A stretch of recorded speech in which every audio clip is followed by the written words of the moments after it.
So we had a little snafu with finding the meeting minutes for the last REMAC meeting. Yeah.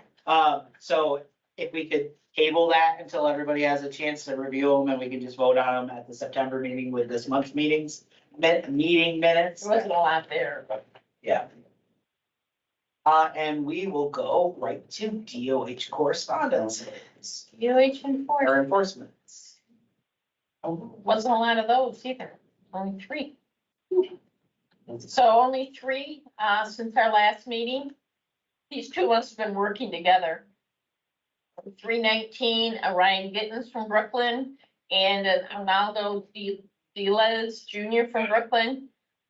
Both all the same violations, 800.16.1, failure to comply with requirements, 800.162, negligent, 800.163, competent.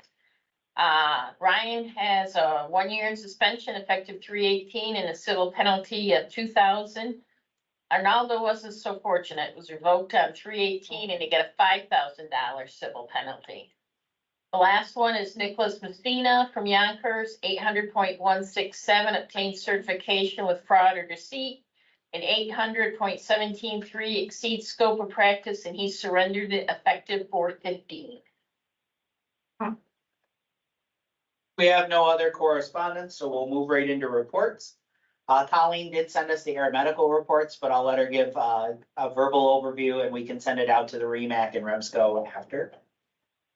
Yep, so I gave you Q2 till to date, so it's 4/1 to the 31st of May. I gave you individual for each county, so it would be Jefferson, St. Lawrence, and Lewis.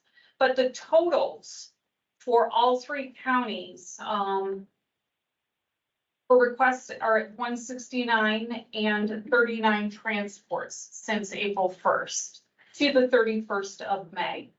Other than that, it looks like it's a little bit down, where last year at this time, we were at 169 requests and 56 transports. Other than that, everything seems to be going fine. I know they did 3 or 4 on Sunday alone. It seems like you get a bit busier than normal. And I know we used them today and somebody, I think they did 3 today. Weather's really been bad. Weather really has not been our friend. But yeah, but when we're beautiful weather, we're all flying, so. Anything for you, Matt? Oh, no, that's pretty much it. Last month was really down for, I think, both of us when it comes to the weather. What utilization we've had in the North Country kind of backfilling is just combing the QA has been all appropriate utilization. So there's nothing really to put on the radar for REMAC or REMSCO. Perfect. So any questions for Colleen or Matt? Ruby. So number 4 is really gonna be the CMAQ SEMSCO report, because that got deleted off there for some reason. So Mr. D.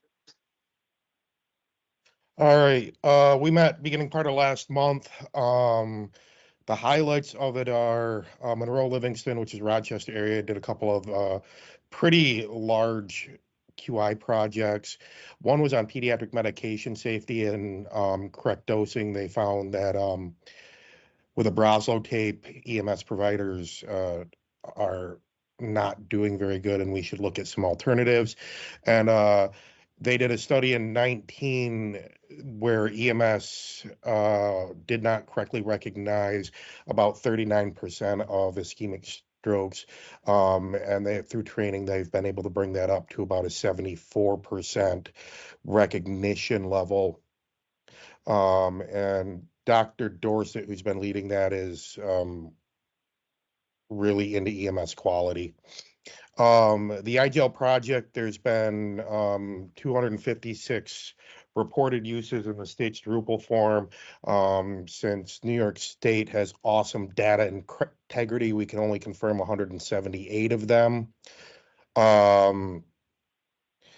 ROSC was received on 158 of them. 10 were sustained for 20 minutes. 48 resulted in death before arrival at the ER. 8 resulted in death after arrival at the ER. 52 expired in the ER. 92 expired in the field or other outcomes as listed. We are not in the top area for doing that. they're going to be working quite a bit on data integrity. And for those of you who don't know, this month, NEMSIS 3.5 is rolling out. So there's going to be even more data integrity for the next few weeks. There was a bill to allow blood in a 911 setting on ground ambulances. That actually has passed the state Senate and Assembly with no opposition. So probably in the next 9 or 10 months, we're going to be hearing more about that as they get their regulatory life going with it. Also, they're rewriting the ATS regulations that should be available for public comment sometime in September. There was some discussion about opioids, and I guess there's a push for nalmefene. I don't really know how to say that, as opposed to naloxone. And they took actually the New York State Police's data and found that the 4 milligram doses of Narcan are really the best way to move forward with out of hospital Narcan administration. Once again, the EMTCC sunsets on 7/1 of 27.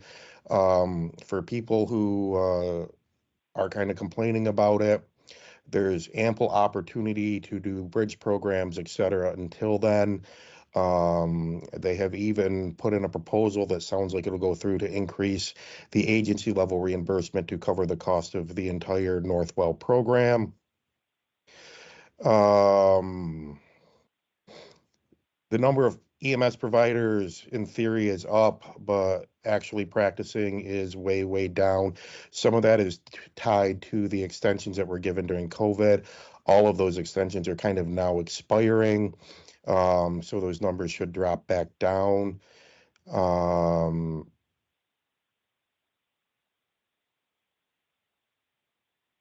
There's a little bit of a push for EMS to be involved in the hospital planning exercises. And I believe that's about it. There's some work on mobile integrated health stuff and those mental health facilities that are the 24 that are going to be popping up across the state. And for anyone who wants to go, the EMS Memorial is September 19th in Albany. And the next state meetings are September 17th and 18th in Albany. So if anybody has any questions, I'm happy to answer them. Mark, do you want to go over the new 4 years for the certification versus 3?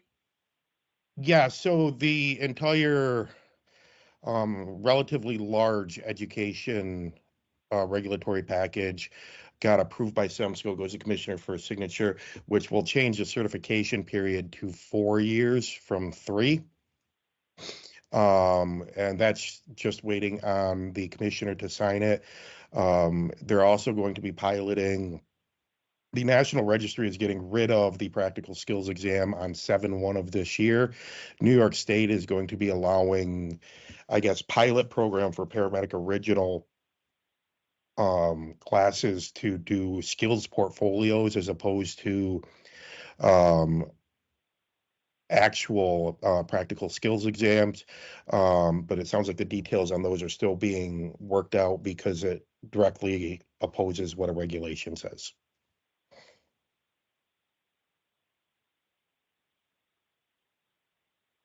Anything else? Great, we'll move on. So protocols, it's gonna be covered under the program agency report, so we'll skip that and go to the quality corner committee. Melissa? Hey, actually do have an update now on that one. Amanda, Slate, and I have just gotten rolling. We have chosen our topic is we are going to be doing the key performance indicators for aspirin and 12 lead, looking to see where we stand in the region with meeting that 5-minute aspirin administration time and the 12 lead time of under 10 minutes, as well as activation if there is any findings.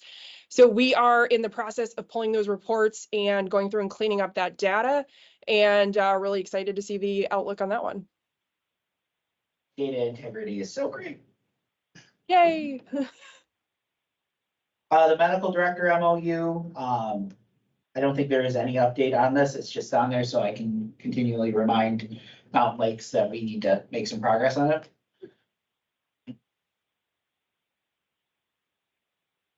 And program agency.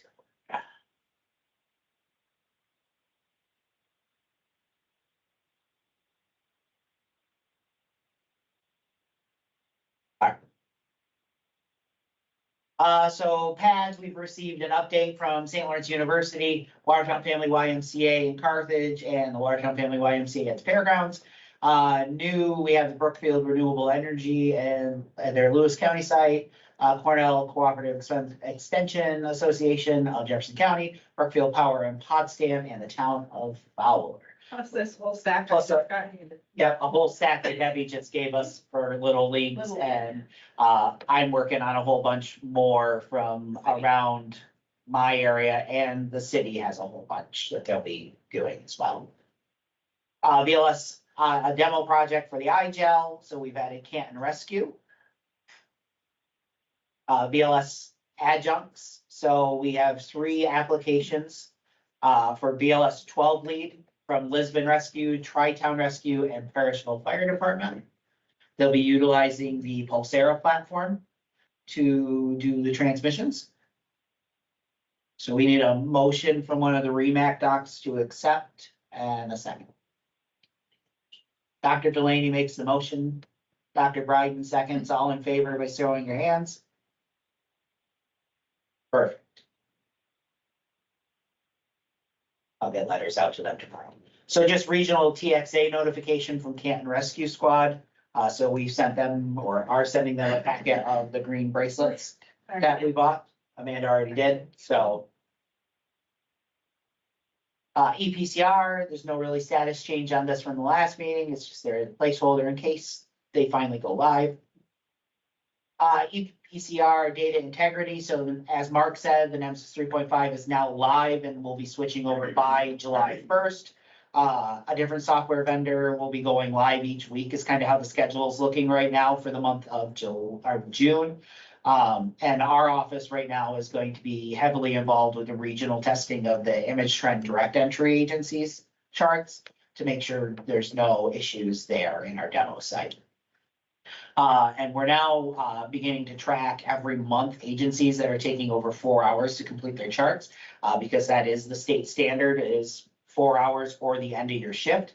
And really gonna dive into looking at the outliers that are anywhere up to 600 hours, which is a month.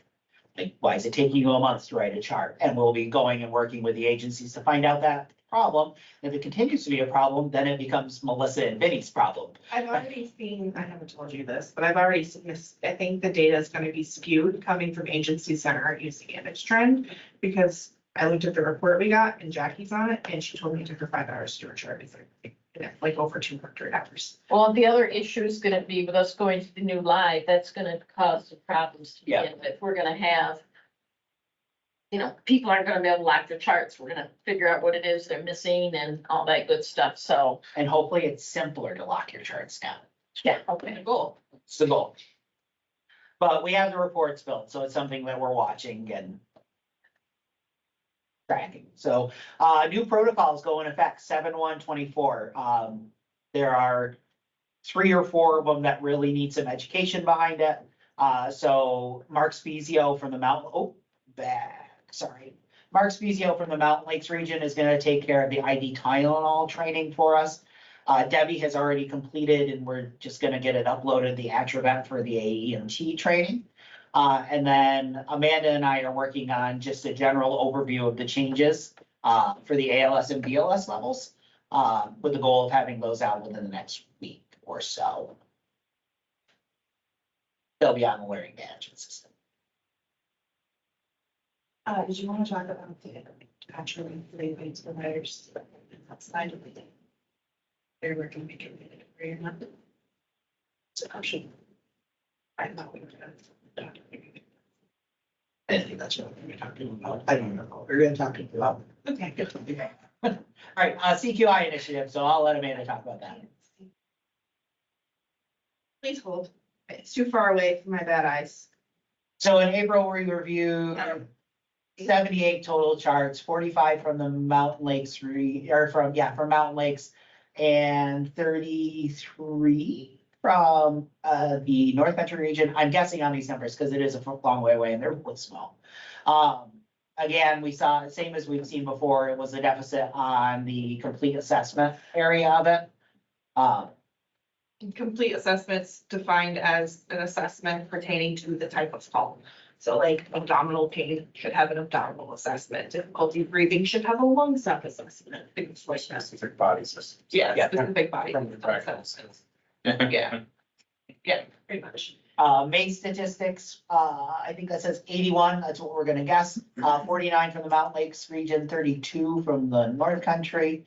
And then, again, you can see the drop is in the complete assessment, again, We were gonna break out by by software vendor. software vendor.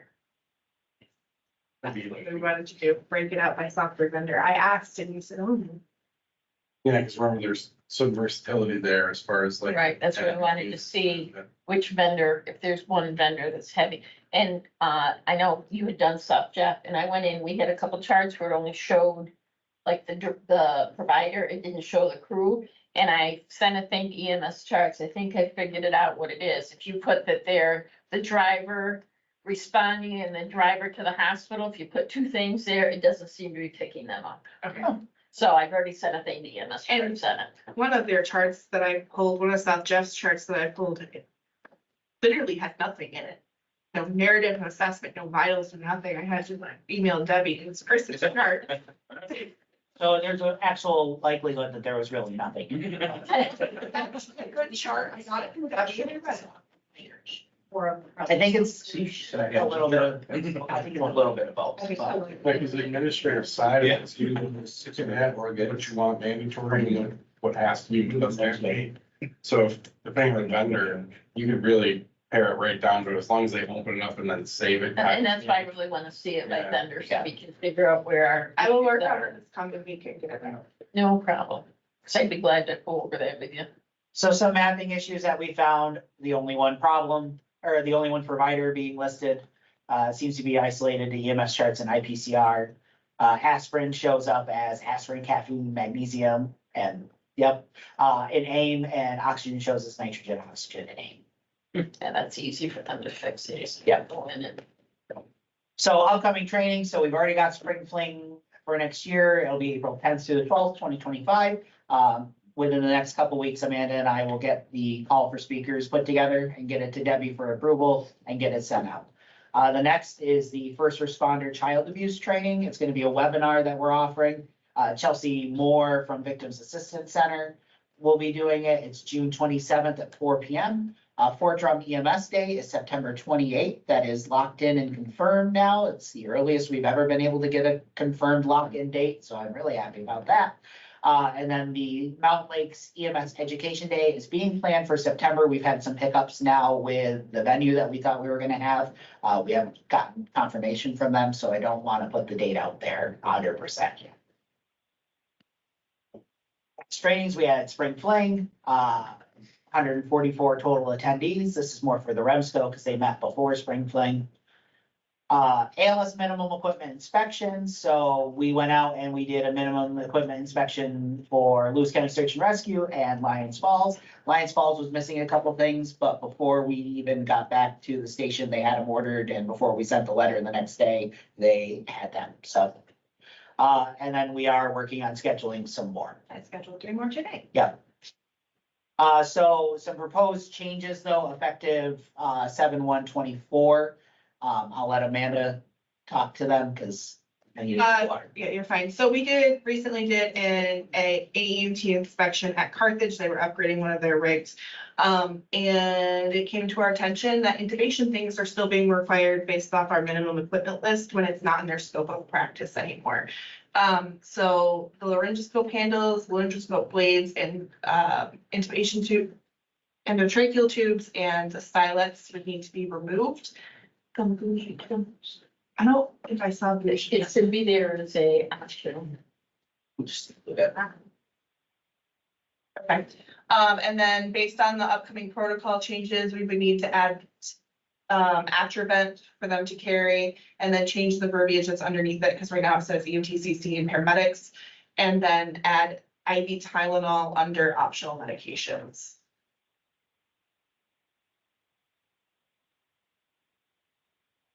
So you need a motion to. Yep. Changes. We had a motion from one of the docs to approve the changes. Dr. Maynard, seconded by Dr. Coates.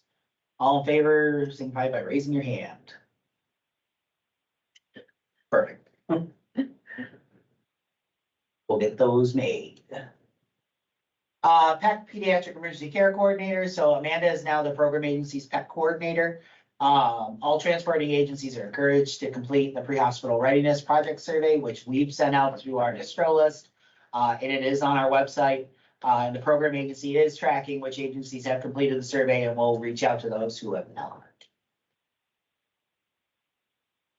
Miscellaneous EMS office participation, state quality metrics, state legislative committee, and state data and informatics. We attended state EMS meetings in December, February, and May. The next meetings are September 17th and 18th. The EMS Memorial in Albany is going to be September 19th. And there's some miscellaneous stuff there that I won't bore you all with. It hasn't really changed. Any questions for the program agency? Cool. Before we move on to the next thing though, I am gonna introduce our new staff. This is Lindsay. She started with the program or with FDR HBO last month. Yeah, the week of state meetings. That was fun. Beginning of May.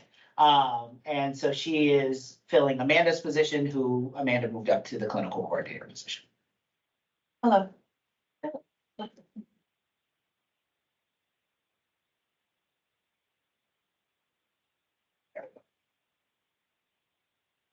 All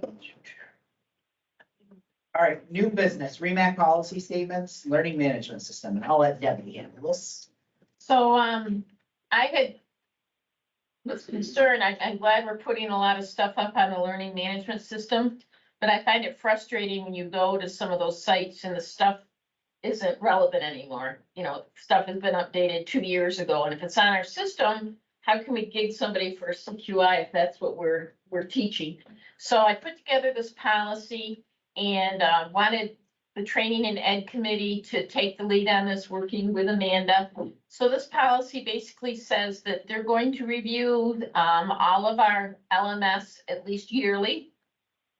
And I developed a form that they'll do that we'll put on file as well to show that we had done the reviews, to make sure that we're current with everything.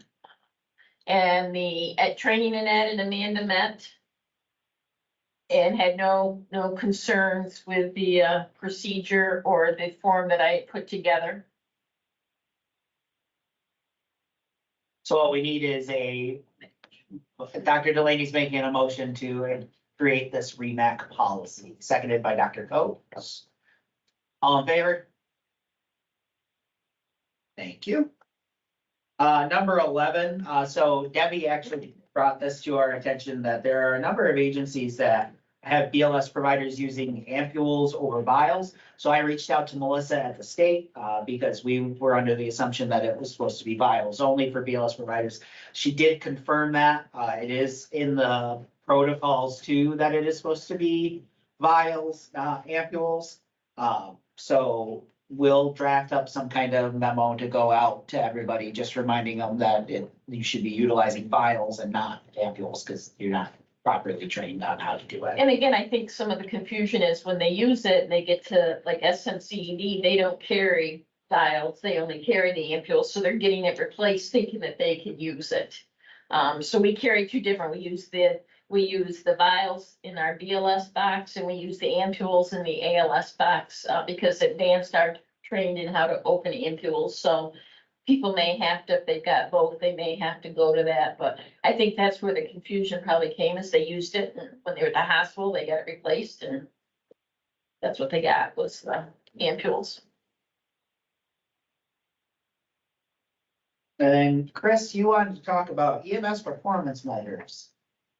Yes.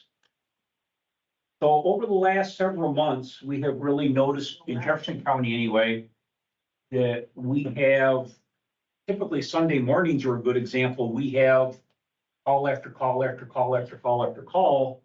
And we are sending EMS agencies all over the county to cover. So Natural Bridge will have a call, or they'll go to Harrisville, then Carthage will go to Natural Bridge, and Black River will go to Natural. So they just keep following each other around the county.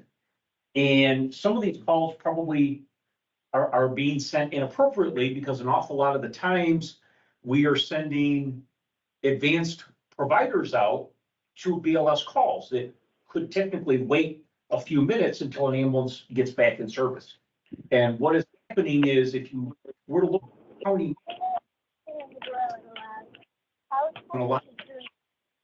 that if you, an entire part of the county is without any ambulance coverage whatsoever, not even BLS.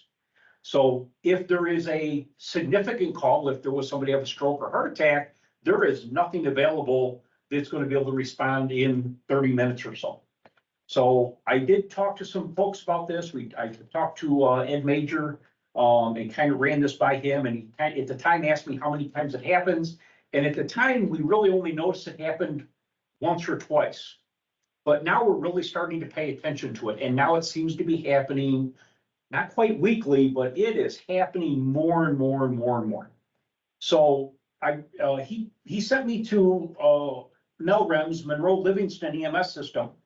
And I've been looking at their quality metrics, and we did have some conversations with some county agencies over this document. Never really got too far. And some people lost interest in our dispatch meetings, and we haven't had one in a while. So one of the things that I think a lot of people pay attention to is shoot time. Everybody seems to think that the greatest measure is how quickly you can pull the ambulance out of the barn. When I think in reality, a better way to evaluate a system is, how long does it take me to get to the patient's bedside? And if we use that metric, Jefferson County is right along. If you look at the NEMSIS data, we are right in line with rural EMS nationwide. So that makes me feel very good that we're within that 10, 12, 13 minutes. And not to pick on an agency, there's an agency that's Small Island north of the county.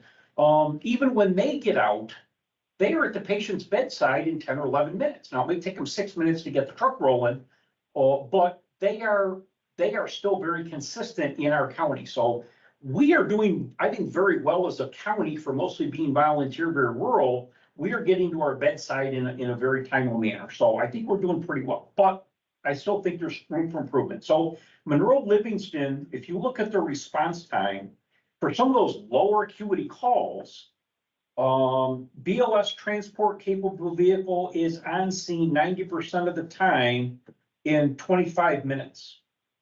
And I guess it really bothers me that we have periods of time when we have absolutely no ambulance available. So I'd like to look at this and figure out, is there something that we can copy or steal that they are using? Is there something that we can use with our dispatch center so that we can make them more aware, so that when you send out South Jeff, Town of Watertown, Henderson, Black River, Guilfoyle, Evans Mills, that there is not an ambulance left in the southern part of the county. And it might be some time before we get one. And I just think we really need to figure out some metric that we are keeping at least one vehicle that is capable of getting out for a higher acuity call. I know everybody's concerned about liability. We keep hearing this, but I will tell you, nationwide, there are systems that are doing exactly this. I talked to the fire chief down in Houston, Texas. They are sending first responders on those lower acuity calls. If an ambulance is needed, they call for a rig. Charlotte Mecklenburg is doing the same thing. When you call in, if it's an Alpha Bravo call, they are actually saying, we don't have an ambulance available right now. We will have one to you in the next 60 to 90 minutes. Will that be okay? And the people go, yeah, sure. And when they call them back, a lot of times they're saying, you know what, we're good. I don't think we need an ambulance. We're fine. And there have not been any lawsuits, or has not been any problem. I talked to the EMS coordinator out in Erie County, and I hate to even say this out loud, but there are times when no ambulance responds to calls. And I said, you gotta be kidding me. He goes, I'm telling you, Chris, there are times when you call and absolutely nobody responds.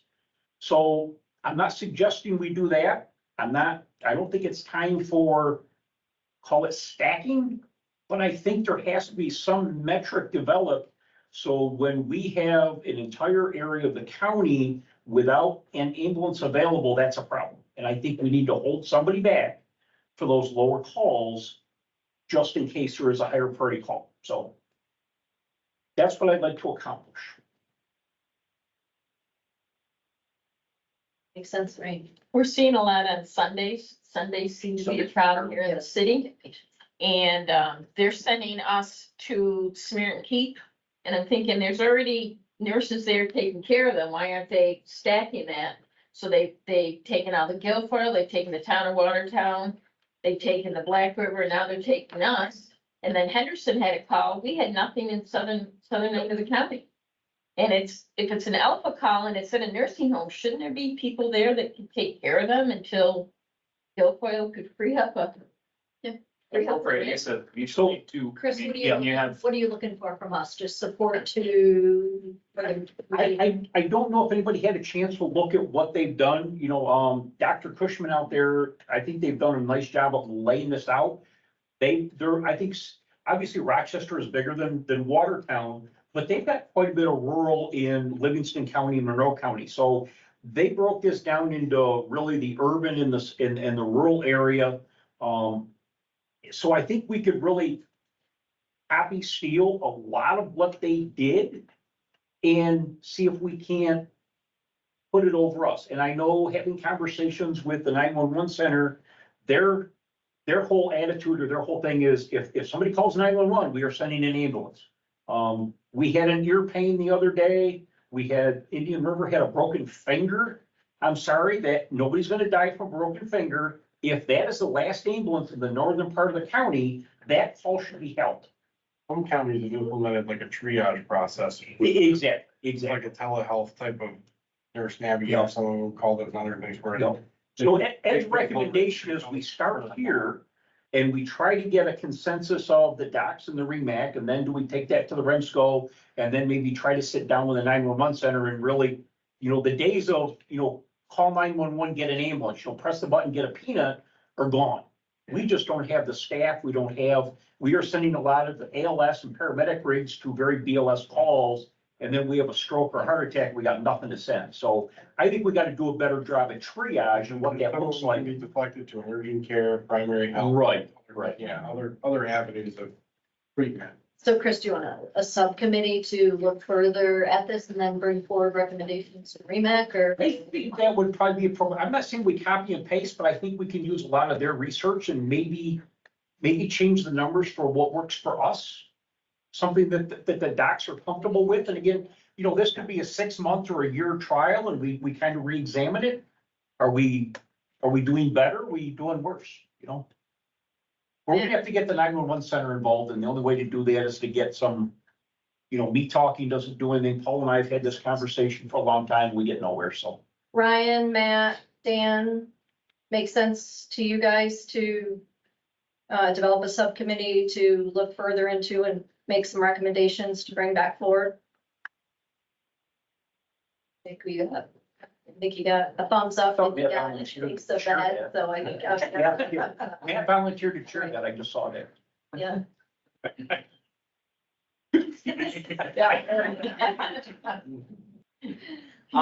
Very good. And then, Melissa, because you are here, you have anything you'd like to bring up or talk about? Another new business.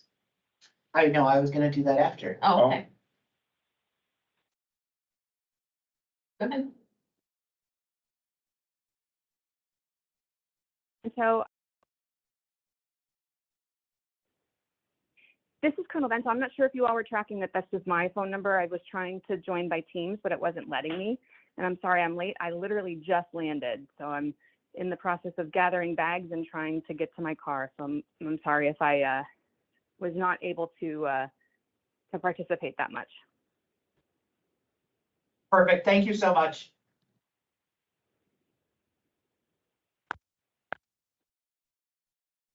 Ms. Lockwood, you wanna tell us anything or have anything you wanna talk to us about? Can you hear me? I'm having a heck of a time with my mic tonight.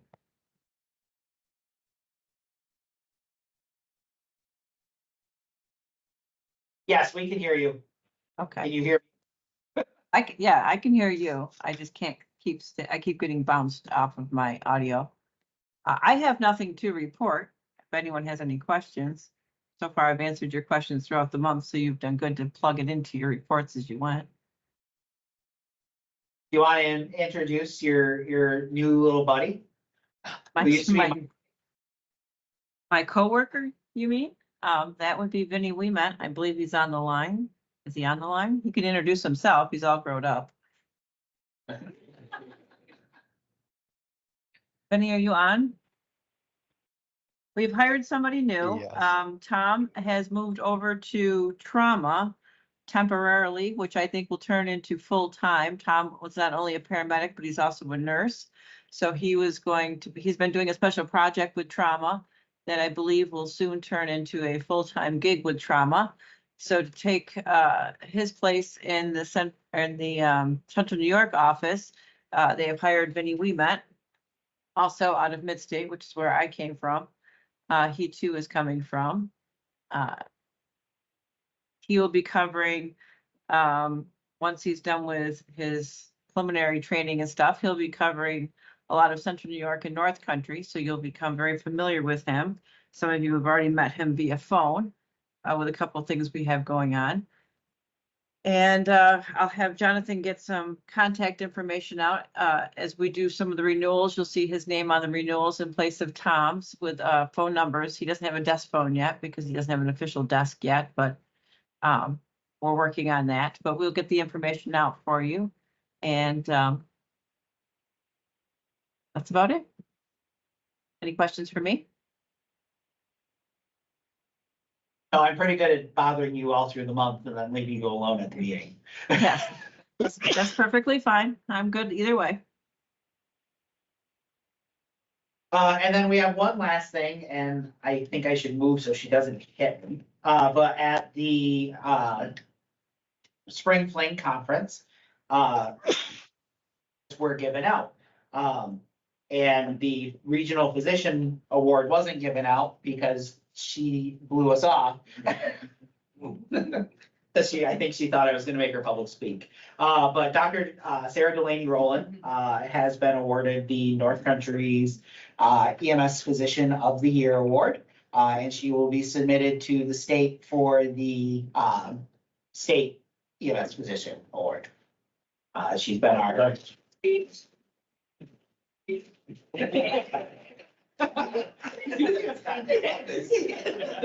Oh, what do you?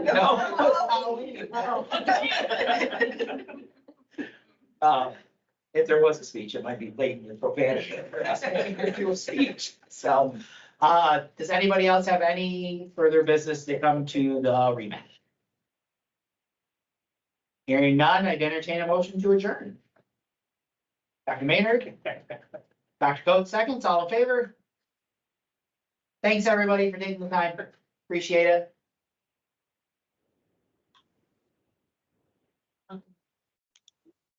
The message is working around my